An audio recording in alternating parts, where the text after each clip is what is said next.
अस्सलाम वालेकुम स्टूडेंट्स, आज हम नया चैप्टर स्टार्ट करने लगे हैं वेरिएशन एंड जेनेटिक्स का। तो इसमें कुछ शुरू में इंट्रोडक्शन देख लेते हैं। काफ़ी चीज़ें तो आपने पहले से पढ़ी हुई हैं। तो सबसे पहले हम जेनेटिक्स चूँकि स्टार्ट करने लगे हैं तो जीन आपको पता होना चाहिए। मैंने आपको पहले भी बताया हुआ है कि क्रोमोसोम्स जो हैं वो डीएनए से बने होते हैं, और डीएनए का एक छोटा सा पीस जो है जिसमें कुछ न्यूक्लियोटाइड्स हो सकते हैं, फ्यू हंड्रेड हो सकते हैं, फ्यू थाउजेंड्स हो सकते हैं, तो वो मिला के जीन कहलाता है। तो short length of DNA is called gene. Gene nucleotide का एक ऐसा सीक्वेंस है जो किसी न किसी करैक्टर को कंट्रोल कर रहा होता है। करैक्टर्स को ट्रेट भी कहा जाता है। कोई भी अपीयरेंस है, कोई भी फिज़िकल जो मॉर्फोलॉजिकल अपीयरेंस किसी भी चीज़ की नज़र आती है वो ट्रेट कहलाती है। For example I colour is trait है, एक ट्रेट है। अब उस आई कलर को कोई ना कोई जीन कंट्रोल कर रहा होगा, और वो जीन कहाँ प्रेजेंट होता है? क्रोमोसोम्स के ऊपर प्रेजेंट होता है।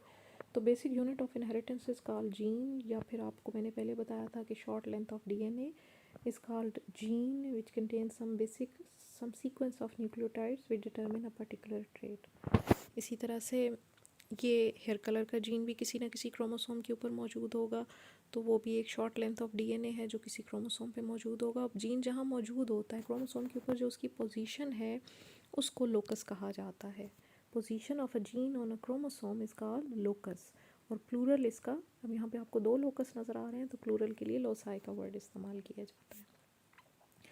फिर बेटा हमें ये भी पता है कि हम चूँकि डिप्लॉयड ऑर्गेनिज्म है, ह्यूमन बीइंग की बात करें या नेचर में ज़्यादातर जो आपके इर्द गिर्द ऑर्गेनिजम्स हैं, चाहे वो प्लांट्स हैं चाहे वो एनिमल्स हैं, they are usually diploid. Diploid का मतलब होता है they contain two set of chromosome.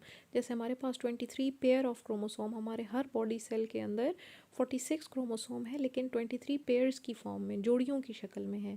Chromosome number 1 के भी दो क्रोम पेयर होगा, यानी एक एक होगा। फिर इसी तरह क्रोमोसोम नंबर 2 भी दो पेयर की फॉर्म में होगा।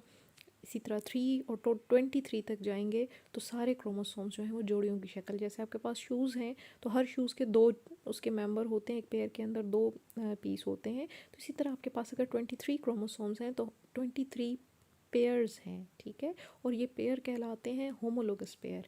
एक उसका मेंबर हमें फादर से आता है, फादर गैमीट से, और एक उधर मदर के गैमीट से आता है। तमाम इंडिविजुअल जो डिप्लॉयड ऑर्गेनिजम्स होते हैं जिनमें 2 सेट ऑफ क्रोमोसोम होते हैं, तो उसके अंदर एक होमोलोगस पेयर के अंदर 2 क्रोमोसोम होते हैं, जिनमें से एक उसको फादर से आता है, एक मदर से आता है। तो ये फॉर एग्जांपल ये क्रोमोसोम नंबर 1 है। एक 1 उसका होमोलोगस पेयर का जो एक क्रोमोसोम नंबर 1 है वो फादर से डोनेट हुआ है, और एक जो है वो मदर से आया है। अब उसके अंदर भी जीन्स हैं, इसके अंदर भी जीन्स हैं। तो किसी भी करैक्टर को कंट्रोल करने वाले जीन का जो लोकस होता है, दूसरे के अंदर भी उसी जगह पे ही वो जीन होगा। अब वो जीन सेम वैसा ही हो सकता है या डिफरेंट भी हो सकता है। डिफरेंट मीन या डोमिनेंट होगा या उसी जीन की रिसेसिव कॉपी होगी। यानी जो करैक्टर एक्सप्रेस कर जाता है, सामने आ जाता है, उसको डोमिनेंट कहेंगे, और जो करैक्टर एक्सप्रेस नहीं कर पाता उसको हम रिसेसिव कहते हैं। तो हर होमोलोगस पेयर के अंदर हर जीन जो है वो अपना पार्टनर रखता है, सामने वाले होमोलोग। ये एक दूसरे के होमोलोग कहलाते हैं, होमोलोग क्रोमोसोम, ठीक है। This is homologous pair. तो partner of a gene on the homologous chromosome, किसी भी जीन पेयर के अंदर जो जीन का पार्टनर है on the same locus is called allele. इसको एलील बोला जाता है।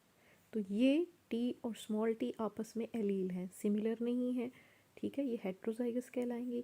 यहाँ देखें दूसरा जीन है, किसी और करेक्टर को कंट्रोल कर रहा है। तो यहाँ कैपिटल ए है, इसके सामने कैपिटल ए भी हो सकता है, लेकिन स्मॉल ए भी हो सकता है। तो ये एक दूसरे के, चूँकि सेम लोकस पे एक दूसरे के आमने सामने मौजूद हैं एक पेयर के अंदर, होमोलोगस पेयर के अंदर, तो they are called Aleel.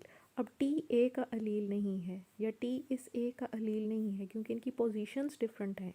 T और लोकस पे है, ए और लोकस पे है, ठीक है। ए और स्मॉल ए तो आपस में अलील हो सकते हैं, ए और टी आपस में अलील नहीं हो सकते। एक तो ये डिफरेंट करेक्टर्स को कंट्रोल करते हैं, दूसरा ये सेम पोजीशन पे नहीं है। तो अलील क्या होते हैं कि partner of a gene on a homologous pair of chromosome at same locus are called alleles. यहाँ पे देखें तो ये दोनों सिमिलर हैं, कैपिटल बी इस क्रोमोसोम पे भी है और इसके पार्टनर जो क्रोमोसोम था उसके ऊपर भी मौजूद है। तो ये सिमिलर टाइप के अलील आ गए, इनको होमोजाइगस कहेंगे।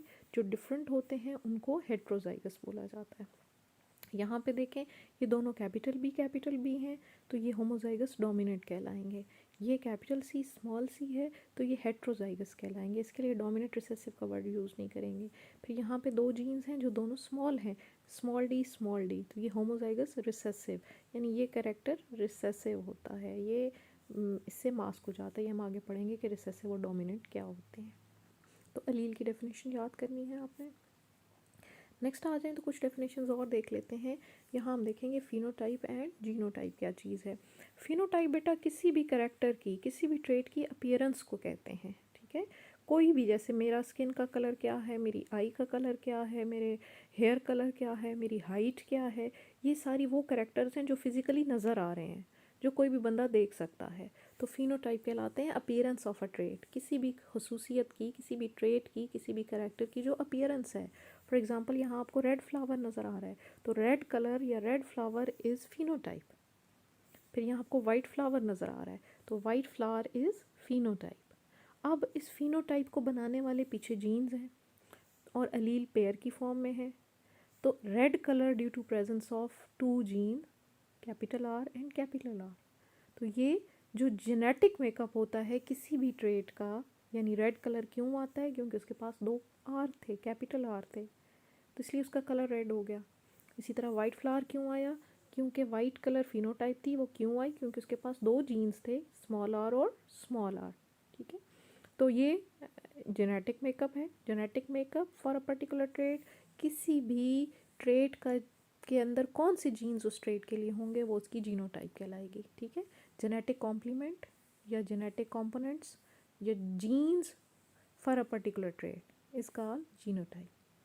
ये आप जीनोटाइप की डेफिनेशन और फिनोटाइप की डेफिनेशन याद करेंगे। एग्जांपल भी मैंने आपको बता दिया। फ्लावर कलर जो है, जो अपीयरेंस है, दैट इज़ कॉल्ड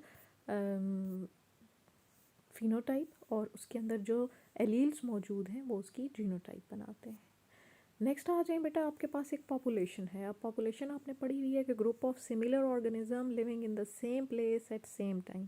एक ही जगह पे पाए जाने वाले एक ही जैसे ऑर्गेनिज्म मिलके एक पॉपुलेशन बनाते हैं। For example this is a population of flowers विच में बी रेड। अब ये एक ही पौधा है, यानी उसके कुछ, जैसे गुलाब होता है बेटा, कुछ रेड लग जाते हैं, कुछ वाइट लग जाते हैं। तो ये एक पॉपुलेशन थी जिसके आधे पौधों पे रेड फ्लावर लगे हुए थे और आधे पौधों पे वाइट फ्लावर लगे हुए थे। जेनेटिक मेकअप ये इसकी फिनोटाइप थी। अब जीनोटाइप क्या है कि जो रेड फ्लावर होंगे वो कैपिटल आर भी हो सकते हैं, कैपिटल आर स्मॉल आर, क्योंकि कैपिटल आर डोमिनेंट करेक्टर है, वो डबल कॉपी में भी एक्सप्रेस करेगा, वो सिंगल फॉर्म में भी एक्सप्रेस करेगा। तो रेड कलर आपको नज़र आ रहा है। फिर वाइट कलर उनका होगा जिनके पास दोनों रिसेसिव होंगे, स्मॉल आर। तो ये जीनोटाइप है। तो पूरी पॉपुलेशन की जो जीनोटाइप होगी, कलेक्ट काउंट कर लें, टोटल अगर डिप्लॉयड हैं या कितने ऑर्गेनिजम्स उसके अंदर, एक के अंदर जीन्स हैं और कितने पौधे हैं, उसे मल्टीप्लाई कर लें। फॉर एग्जांपल आपके पास 100 प्लांट्स हैं और आपको पता है कि हर एक के पास दो जीन्स होते हैं किसी भी ट्रेट के लिए, तो 100 ज़रा 2 करेंगे तो 200 उसका जीन पूल आ जाएगा। तो जीन पूल क्या है कि ऑल द जीन्स या अलील्स, अलील कहते हैं partner of genes, found in a population, किसी भी पॉपुलेशन के अंदर कितने जीन्स मौजूद हैं वो उसका जीन पूल कहलाएगा, ठीक है। अगर किसी पॉपुलेशन का जीन पूल कैलकुलेट करना है तो उसके अंदर कितने जीन्स मौजूद हैं किसी कैरेक्टर के लिए, वो उसका जीन पूल कहलाएगा। अब एग्जांपल मैंने आपको बता दी है कि फ्लावर कलर है। For example you have 100 plants and each plant is diploid, so multiply 100 with 2, क्योंकि हर एक के पास दो कॉपीज़ हैं जीन्स की, तो 2 से मल्टीप्लाई करेंगे तो you have 200 genes totally present in this population for a particular trait. सिर्फ फ्लावर कलर के लिए 200 जीन्स है। तो this is gene pool. Next आ जाएँ तो कुछ काम देख लेते हैं जेनेटिक्स में। सबसे इम्पोर्टेंट काम किसका था, नाम आपने शायद सुना हो, मेंडल कहलाता है। Mendel was is and now still known as father of genetics. Mendel को फादर ऑफ जेनेटिक्स भी बोला जाता है क्योंकि जितना इसका रोल है शायद ही किसी और का जेनेटिक्स में रोल होगा। इसने दो दुनिया के बहुत मशहूर लॉ जेनेटिक्स के दिए थे, एक को लॉ ऑफ सेग्रीगेशन कहते हैं और दूसरे को लॉ ऑफ इंडिपेंडेंट असॉर्टमेंट कहते हैं। ये भी हम आगे इसी चैप्टर में डिटेल में पढ़ेंगे। तो मेंडल जो था ये 19th सेंचुरी में एक प्रीस्ट था और उसने बहुत सारे साइंटिफिक एक्सपेरिमेंट किए और हमें ये दो लॉज दिए। अब वो करता क्या था कि वो चूँकि एक चर्च में होता था तो बहुत सारा टाइम उसके पास फ्री हो जाता था, तो उसने अपने चर्च के बैक यार्ड में एक गार्डन बनाया हुआ था और उसमें स्वीट पी के प्लांट लगाया हुआ था, फूल मटर। इसका साइंटिफिक नेम पाइसम सैटिवम है। उसमें वो उसको लगाता था और उनके फ्लावर्स को ऑब्ज़र्व करता था और फिर अपनी मर्ज़ी से उनके क्रॉसेस करवाता था। ये जो स्वीट पी के फ्लावर्स होते हैं ये ऊपर से बंद होते हैं बेटा, और जब बंद फ्लावर हो तो उसके अंदर सेल्फ फर्टिलाइजेशन होती है, क्रॉस फर्टिलाइजेशन नहीं हो सकती। यानी इसके पोलन इस पे नहीं गिर सकते, इसके इस पे नहीं गिर सकते, ना दूसरे प्लांट्स पे जाके, तो सेल्फ फर्टिलाइज कर सकता था। तो अपनी मर्ज़ी से वो क्या करता था, किसी के पोलन निकाल दिए, इसके निकाल के इसमें डाल दिए, इसके निकाल के किसी और प्लांट पे डाल दिए, उस पे स्टडी करता रहा और उस पे स्टडी करते करते उसने 2 लॉ फॉर्मुलेट कर लिए। ठीक है, तो इसकी हम स्टडीज़ देख लेते हैं कि क्या किया इसने, पाइसम सैटिवम उसने क्यों सेलेक्ट किया। कोई और पौधा भी ले सकता था, लेकिन ये बेटा प्लांट इजी टू ग्रो है, बहुत जल्दी ग्रो कर जाता है, एक बेल है और आप इसको थोड़ी सी केयर करें तो बहुत तेज़ी से आपके गार्डन में ग्रो कर जाती है और कलरफुल फ्लावर्स होते हैं इसके ऊपर। फिर इसके फ्लावर्स हर्माफ्रोडाइट हैं, यानी इसके हर्माफ्रोडाइट का मतलब होता है both sex organs in same individual. अब आप ह्यूमन बीइंग को देखें तो हम हर्माफ्रोडाइट नहीं हैं, हमारी फीमेल्स अलग होती हैं, मेल्स अलग होते हैं, पूरा ऑर्गेनिज्म ही अलग है। लेकिन पौधों में हर्माफ्रोडाइट ज़्यादा होते हैं। आप एक फूल तोड़ते हो, उसी के अंदर आपको ओवरी भी मिल जाती है, उसी के अंदर आपको स्टेमन भी मिल जाते हैं, मेल सेक्स ऑर्गन्स भी हैं, फीमेल सेक्स ऑर्गन भी हैं। तो ऐसे फ्लावर्स को हर्माफ्रोडाइट कहते हैं। तो ये भी एक हर्माफ्रोडाइट फूल है, यानी इसी के अंदर इसका मेल गैमीट भी प्रोड्यूस होता है, इसी एक फ्लावर के अंदर उसका फीमेल गैमीट भी प्रोड्यूस होता है। फिर मैंने आपको बताया है कि ऊपर से चूंकि फ्लावर बंद होता है तो इसकी क्रॉस फर्टिलाइजेशन नहीं हो सकती, सेल्फ फर्टिलाइज है, यानी अपने ही पोलन से इसका अपना एग फर्टिलाइज हो जाता है।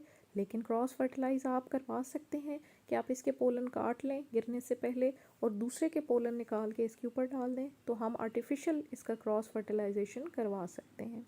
फिर इसका एक और कि ये बहुत शॉर्ट ड्यूरेशन में इसकी जनरेशन जो है वो प्रिपेयर हो जाती है, यानी एक नस्ल से अगली नस्ल, फिर बीज लगना, फिर उन बीजों को ज़मीन में लगाएं, फिर नई नस्ल निकल आती है, नई जनरेशन प्रोड्यूस हो जाती है। तो इसकी एक जनरेशन का जो टाइम स्पैन है वो शॉर्ट था और क्विकली उसने बहुत सारी जनरेशन ग्रो कर ली और उससे कैलकुलेशंस कर ली। तो ये कुछ पॉइंट्स थे जिसकी बेस पे उसने इस पाइसम सैटिवम को सेलेक्ट किया। फिर इसके एक करेक्टर पे उसने फोकस नहीं किया, बल्कि उसने 7 करेक्टर्स चुन लिए, उस पौधे के 7 करेक्टर ऐसे चुन लिए जो कंट्रास्टिंग थे, यानी जिनके दरमियान में ग्रेड्स नहीं थे। अब बेटा अगर मैं ह्यूमन हाइट की बात लूँ तो मैं कहूँ टॉल और शॉर्ट, तो सिर्फ 2 नहीं है हमारे ह्यूमन के केस में, हम बहुत लंबा भी होता है, फिर उससे छोटा, फिर उससे छोटा, ग्रेड्स नज़र आते हैं। किसी का कद अगर 5 फीट 1 इंच है, किसी का 5 फीट 2 इंच हो जाएगा, किसी का 5 3 हो जाएगा। तो एक ग्रेडिंग नज़र आती है छोटे से बड़े के दरमियान। यहाँ पे जो उसने करेक्टर सेलेक्ट किए उनके दरमियान में ग्रेड्स कोई नहीं थे, बस 2 शेप्स थी, या यस या नो। ठीक है, जैसे फ्लावर कलर या पर्पल होते थे इस पौधे पे, या वाइट, दरमियान का कोई कलर नहीं। फिर सीड कलर है, या येलो सीड इसके बीज बनते थे या ग्रीन। फिर सीड की शेप देखी जाए तो या राउंड शेप होती है या रिंकल्ड यानी झुरीदार।